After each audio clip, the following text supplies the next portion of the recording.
যে এই মুহূর্তে তো অন্তর্বর্তীকালীন সরকার আছে সোহরাব ভাই, সেটি হচ্ছে এরপরে তো একটু নিশ্চয়ই জাতীয় নির্বাচনের পথেই এই সরকার হাঁটছে, তারপরে কোনো না কোনো রাজনৈতিক দল ক্ষমতায় আবারও আসবে, তখন এই ব্যবস্থাপনাতে তারা আবারও দলীয় মদতপুষ্ট হয়ে উঠবে কিনা সেই নিশ্চয়তা পাবো কোথায় আমরা? না, দলীয় মদতপুষ্ট তো এখনো আছে। আপনারা দেখেন অন্তত পরিবহন খাতে যে 19 বছরের পরিকল্পনা, পরিবহন খাতে এখন হচ্ছে 19 বছরের পরিকল্পনা বাস্তবায়িত হয় নাই, মানে স্বার্থান্বেষী মহল বা মাফিয়া চক্র বা দুষ্ট চক্র তারা করতে দেয়নি। আরেকটি হচ্ছে আপনার 5 আগস্ট ক্ষমতার হাত বদলের সঙ্গে সঙ্গে টার্মিনালগুলো হাত বদল হলো, আপনার স্টেশনগুলোর হাত বদল হলো, ইউনিয়ন অফিসগুলো হাত বদল হলো। তাহলে মানে একটা চক্র ছিল আরেকটা চক্র সেখানে শূন্যস্থান পূরণ করলো। তাহলে তো একই রকম। পরিবর্তনটা কোথায়? আমরা তো জনগণের এই ছাত্র গণ অভ্যুত্থানের মধ্যে দিয়ে একটা পরিবর্তন চেয়েছিল, এবং দৃশ্যনীয় পরিবর্তন, এবং যেটা মানুষের কল্যাণ করবে। হাদিউজ্জামান যে প্রস্তাবগুলো দিয়েছেন এর সাথে আমি দ্বিমত করছি না, হয়তো করা যাবে যদি সদিচ্ছা থাকে, এবং সরকার কতটা মানে কতটা এর বাস্তবায়নে কতটা নজর দিতে পারবে, কতটা আইন প্রয়োগ করতে পারবে। যদি একটা হচ্ছে তো অভিন্ন কোম্পানির মাধ্যমে একটা রুটে আমরা তো কিছুটা সুফল দেখলাম, যে হাতিরঝিল গুলশান বনানী চক্রাকার বাস, হ্যাঁ চক্রাকার বাস।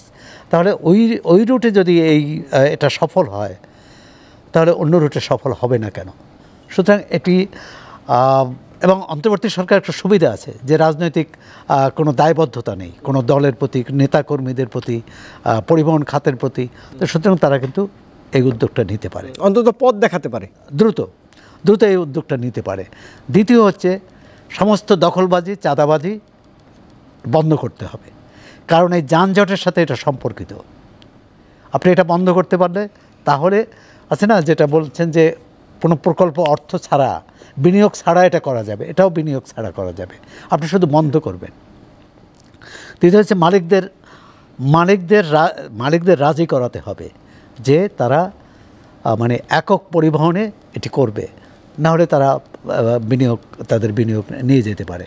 সরকার হয়তো কোনো ক্ষেত্রে ক্ষতিপূরণ দিতে হতে পারে সরকারকে।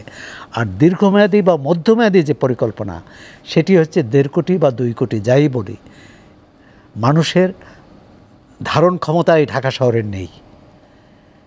সেক্ষেত্রে বাংলাদেশ পানি ভবন কেন ঢাকা শহরে থাকতে হবে? নৌ পরিবহন সংস্থার প্রধান সদর দপ্তর কেন থাকতে হবে? নদী ভবন কেন ঢাকায় থাকতে হবে? এখানে কি নদীর গবেষণা হয়? আর ঢাকা শহরের চারপাশের নদী সব আমরা হত্যা করে ফেলছি।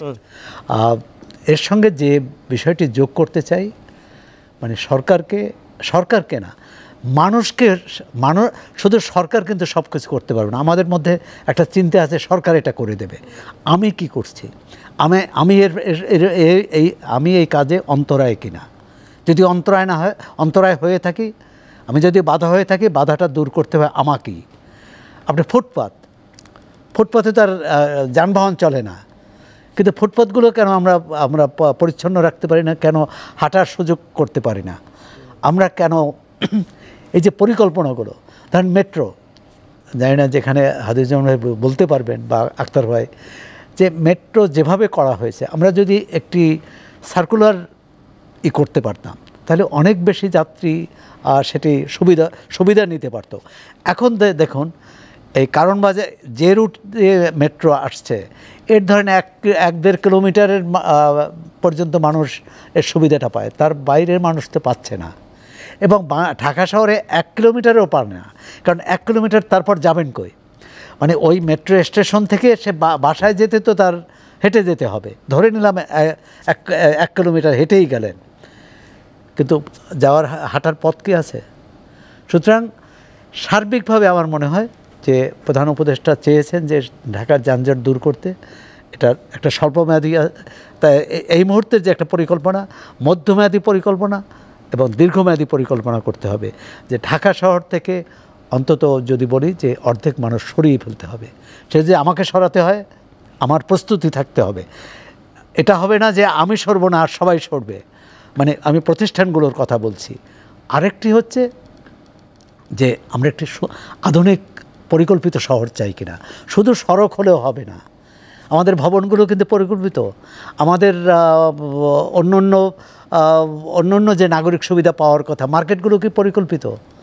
তো সুতরাং একটা পরিকল্পিত শহরের যে মাস্টার প্ল্যান বলা হয়, এবং আমরা তো এখনও শুনি কত 1961 সালের মাস্টার প্ল্যান, সেটার কথাই বলা হয় যে ঢাকা শহরের যেটুক শৃঙ্খলা আছে ওই মাস্টার প্ল্যান।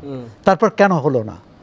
আমরা পাকিস্তান আমলে করতে পারলাম, হ্যাঁ তখন জনসংখ্যা কম ছিল, কিন্তু বেশি জনসংখ্যার তো একটা করতে হবে। উত্তরাকে তো আমরা প্রায় জঙ্গল বানিয়ে ফেলতেছি, মিরপুর, মোহাম্মদপুর এগুলো পরিকল্পিত ছিল, এগুলো ইতিমধ্যে জঙ্গল হয়ে গেছে, জনজঙ্গল, হ্যাঁ মানব জঙ্গল হয়ে গেছে। এই মানব জঙ্গল থেকে ঢাকা শহরকে মুক্ত করতে হবে।